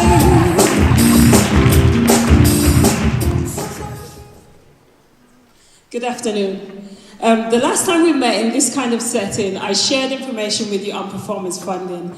And guess what? At this convocation, I'm also going to share information with you on performance funding. But I know that none of you are surprised about that. So, but what I'm going to do, I'm not showing any data at all. I'm really talking about some of the things that we've been doing as a college to really use data to help us with student success, but really basing it on some of what we learned from the older cohorts for performance funding. So I have no discussion at all today really about data. So this is the model, and we're already quite well versed with the model, so I'm not going to go through it. But there are 4 measures, but it actually looks like 5 because completion has 2 components. So there are 2 types. So there's the type that deals with measures for students while they're still with us, and then we have the measures for when students have graduated. And as an institution, this is what we'd like to see, right? We'd like to see that across the board that we're getting maximum points for all of the measures. But in reality, this is what we've seen. So we see that we are struggling when it comes to retention and completion, but what we've seen is that once we can get students across the finish line, we'll see from that top line that we are seeing some really positive outcomes for those students. So this is what it's meant for us in terms of the overall model. So we see that in the last three years that we found ourselves in the bronze category, which is essentially meant for us in terms of funding that we've missed the opportunity to earn around $1.3 million in new funding. And of course, as an institution, we're not happy about that. So the question is, what are we doing to improve? And that's what my update is about. My update is how we're using data to really improve, not just for our cohorts, but overall student success. So one of the first things that we're doing is we're really looking at the quality of our data. We know that without clean data, that any analysis that we do is practically useless. So we're looking at information in Banner and validating that data. And in some cases, we're looking at data using external sources to validate what we have in our system. Another thing that we're doing is we're really looking at a profile of our students, so painting a picture of who our students are. And why we do this is because if we don't understand who our students are, then we really can't really help our students. So we're creating profiles, and what you're going to see for the next few slides, it's real data about our FTIC cohorts, but I won't be talking about the data. But so what we do, we paint a picture of our students. So what you see here is information on demographics. I'm going to show you a few slides in exactly what we're doing with that. Again, just some information on their high school history. And information that we learn from reading literature and in terms of what some of those best practices are. So, are our students attempting a full-time load? Do we have students who are undeclared? And also, whether students in their first term are tackling the gateway courses as they're supposed to in the first term, and also any developmental ed. So we're really using not only data, but using literature to really push forward in what we're doing for student success. So beyond looking at the profile, what we're doing, we're also tracking data. So looking at things like credits earned, so what percentage of credits have been earned.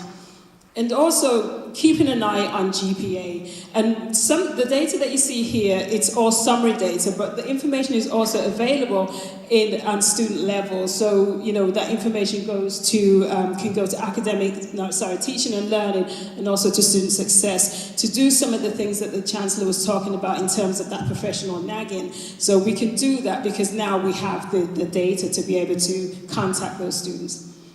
So again, we're tracking, looking at success in courses, looking at some courses in particular, courses that we know we see issues with, and really examining those. And then looking at course taking in other courses, again, gleaning from best practices and what best practices tell us.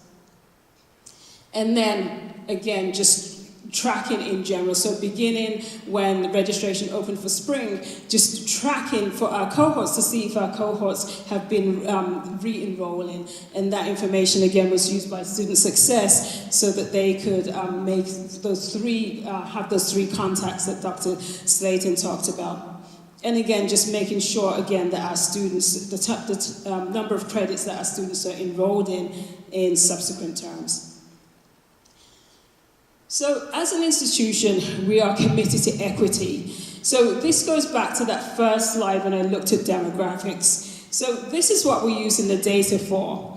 So we look at the data and we break it down by certain demographic groups. And the reason why we do this is to see if we have any kind of achievement gaps. But not only to see if we have achievement gaps, but to also, when we meet in our groups, in our student success groups, to really talk about the things that we can do to change the situation for these students so we can help the students to succeed. So these are just some of the things that we're doing now. So this is just really a summary in terms of where we are as a college, how we're evolving in the way that we're using data. So this really sums up my update. So we were at a point where we were reporting and doing analysis, but we're really evolving into monitoring. And what we're what we're not doing now, but what we're moving into is predicting. So we really are evolving in the methodology that we're using and how we're using data.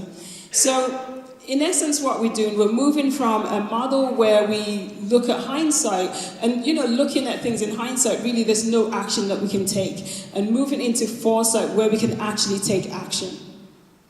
And as a result, we will see greater student success. So ultimately, that is what we're doing in the new way that we're using data. So stay tuned, because I'm sure at the next convocation, I'll be here talking to you about something that relates in some way to data and performance funding. Thank you. Up next is Dr. Scott Behrens, Vice President for Teaching and Learning, with an update on NWF state academics.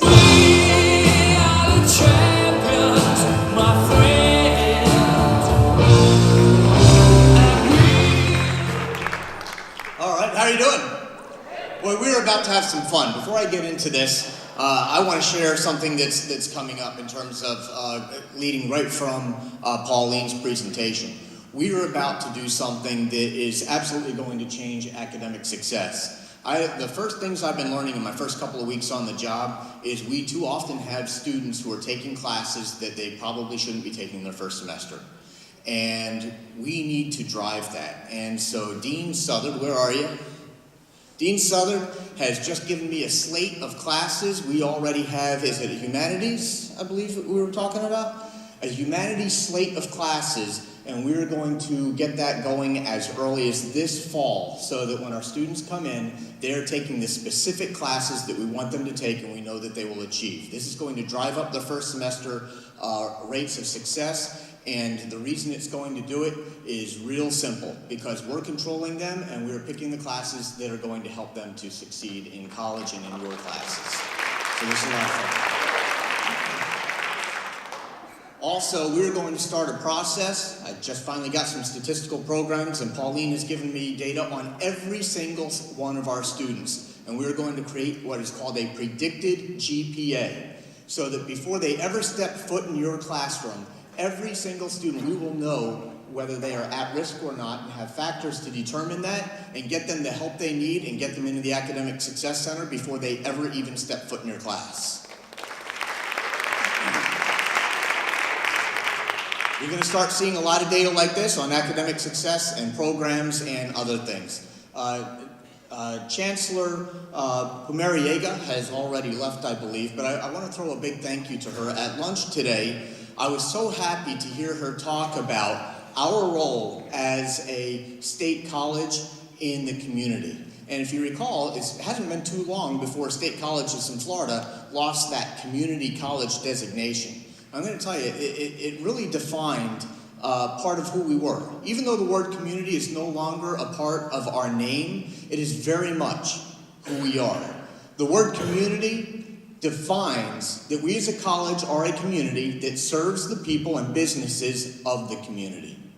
Northwest Florida State College is about to have a much more prominent role in Okaloosa and Walton counties. Now, here's some interesting data. She was talking about success data and graduation rates earlier. The graduation rate of students in Okaloosa and Walton counties, the percentage of students who ever attain a degree of any kind, that includes associates, is 29%. 29%. We're about to change that. Given that the top schools in the entire state are right here in Okaloosa and Walton counties, all I have to do is go online and look at them. They're rated 9s and 10s. Oh, and by the way, the #1 school in the state is right here on this campus. 29% is absolutely unacceptable. I've been out at businesses for my first couple of weeks here, and the one thing I keep hearing from them is that they need employees for which we do not offer the program. We are going to change that. I have a dream, and my dream is this, that when a local business needs employees, they will call us to find them. To make this happen, we're going to work with our community partners to ensure that we are offering the programs fully aligned with their future employment needs. We're also going to work diligently with our high schools to ensure that parents and students come to know the value of Northwest Florida State College and what we can do to permanently improve entire family educational and economic attainments for generations to come. Through strategic development of new degree programs, we are going to make the dreams of our communities, businesses, and families come true. So, if you want to be a physical therapist, PTA,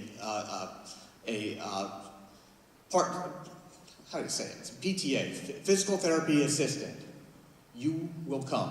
You can come to Northwest Florida State College to do that. If you want to become a pilot, you can do that at Northwest Florida State College.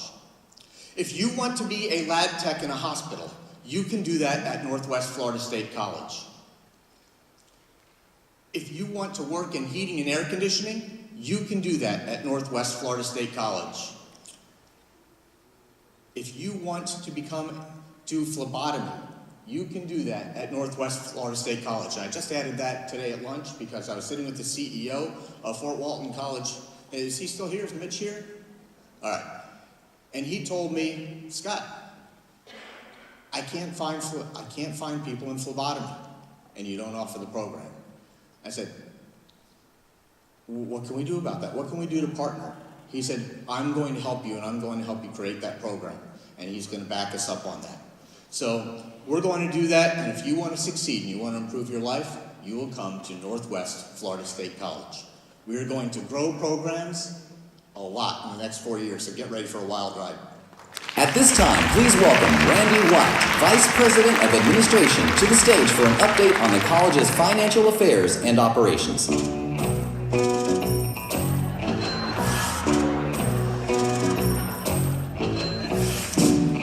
Good afternoon. A couple of quick things here, and it won't take me long to get through my presentation. First thing is the budget. Dr. Stevenson talks about that a little earlier, and we're in great shape for this fiscal year. We're exactly where you would want to be, and that is we're a couple of percentage points ahead on revenue and a couple of percentage points below on expenses. It's going to turn into a great year at the end, which would be great.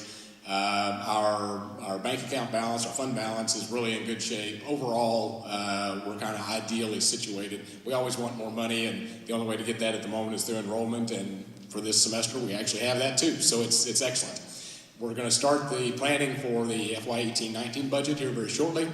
As you know, last year we tied everything to our strategic plan. We have a brand new strategic plan. We're going to be even more closely tying things to that this year, and that will drive changes in the budget. We will put more money towards those things in the strategic plan because those are the things that we really want to achieve. So you'll be seeing that very shortly. We also plan to do it all within Banner this year as opposed to separate spreadsheets. At least that's our goal. We'll get with you on that as soon as we know more about it. GCA contract, so you all know that we outsource both our grounds and our custodial. Didn't start off perfectly, but it's gotten a lot better since then and is getting better all the time. John Rickard is our point of contact on that, and so if you're having any problems of any kind, please let him know. I try to reinforce to people all the time that I can't fix what I don't know about, so please let us know if there's an issue and we will help you with that. So let John know if there's any problems at all with your custodial or grounds issues, and he will work that with GCA. JCI contract, that was approved by the board at this last meeting.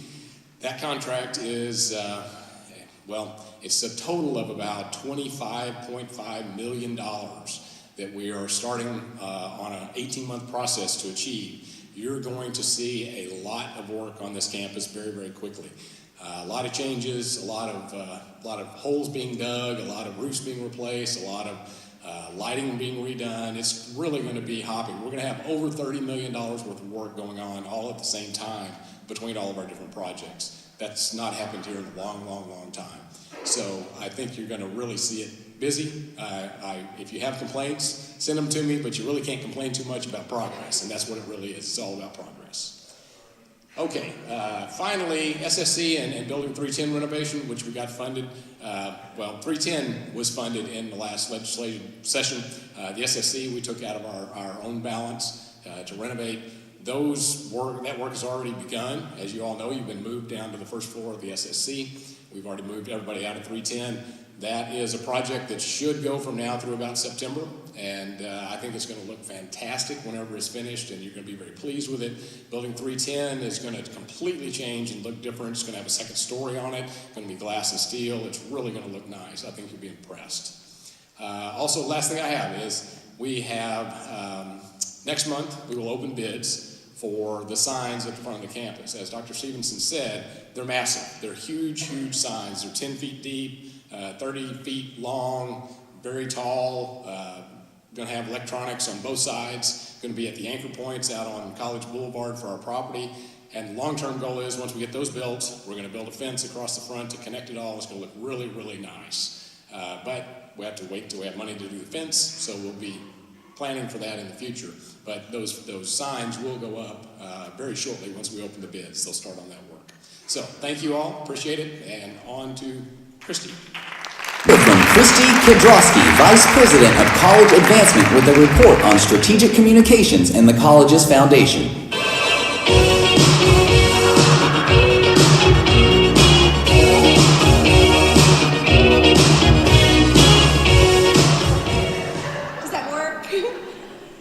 Tony, Bob, and Chris to all know that a girl can get very used to an introduction like that. But I want to share a little bit with you about college advancement. We have a lot of great things going on at our centers and in the grants area, but specifically I want to focus today on strategic communications and the foundation. I hope and trust that you've all been witness to the increased efforts in marketing and promoting our institution this past year. Our strategic communications team has been very robustly pursuing a variety of media opportunities in radio, television ads, movie theater advertising, signage, and social media. The college's campaign efforts have been comprehensive and include almost year-round media coverage. But additionally, the big news in the communications area was the launch of our new website last Thursday. Lauren Yockey, who just joined our team in early fall, not only did she just join our team a few months ago, she got married in December, and I think that this website put her under so much that she got sick this week, so she's not even able to be with us. But I hope that you have all had a chance to take a look at our new website. It was first and foremost designed with the prospective student in mind.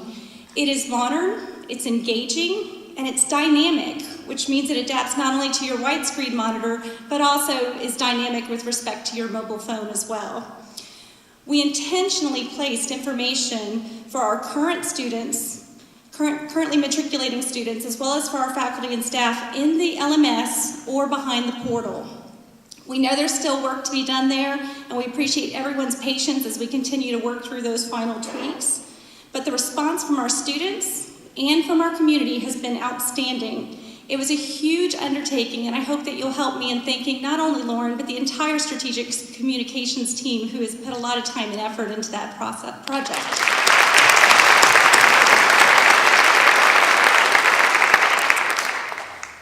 Lastly, I'd like to share some information about the foundation. Currently, the foundation is focused on raising funds for the Raider Athletic Indoor Practice Facility to support our baseball and softball teams. Inclement weather causes the teams to lose about 60 days of practice each year. An indoor practice facility will provide the necessary facilities to ensure our athletes are in top performance condition and can practice year-round.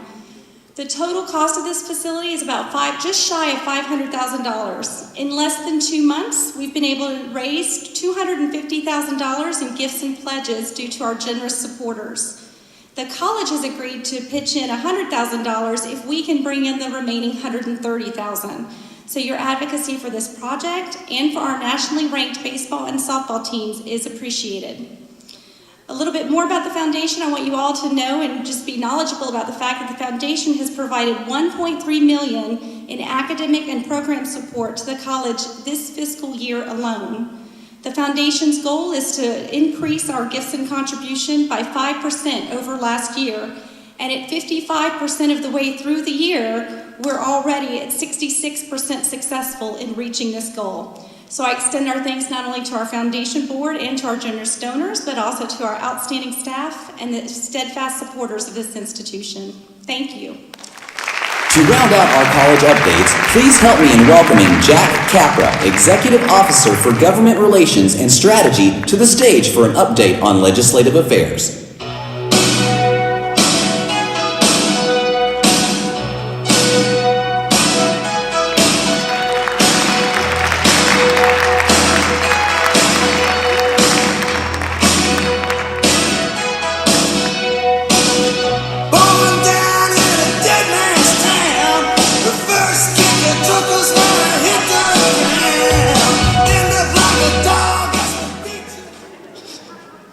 How y'all doing?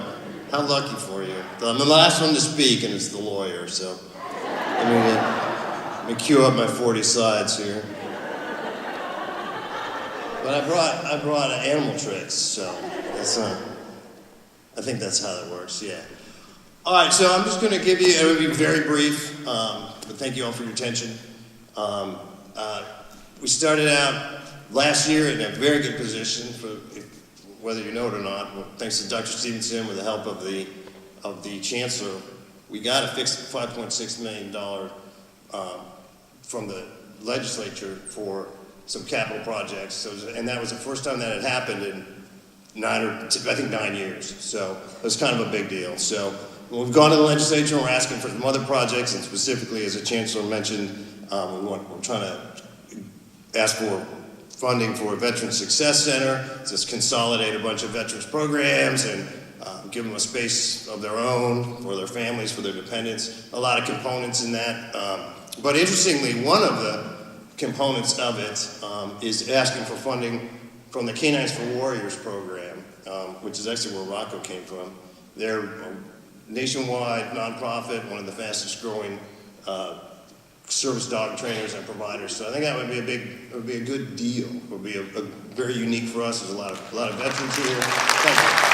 I think that's really something that would just be great to have training service dogs for combat wounded veterans, on this campus I think they would be very good for us. So not to bore you too much, I just briefly pulled out this one bill, just to kind of show you how it works. I feel kind of short all of a sudden. I was going to point the laser pointer at it. It might not reach.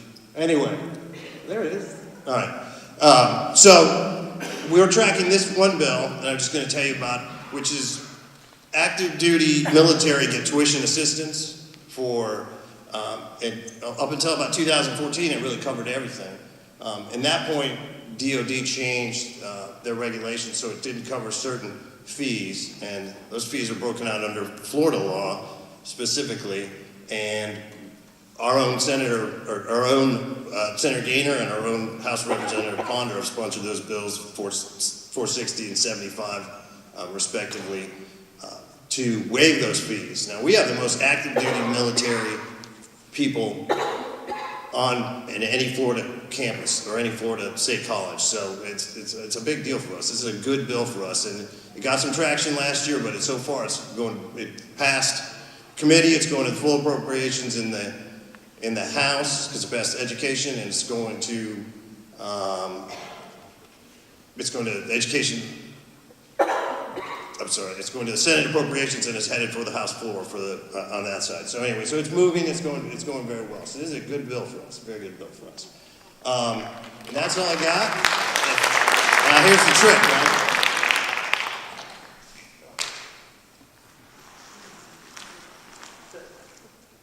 Not much of a trick, but. To wrap up our program, please once again welcome Dr. Stevenson to the stage.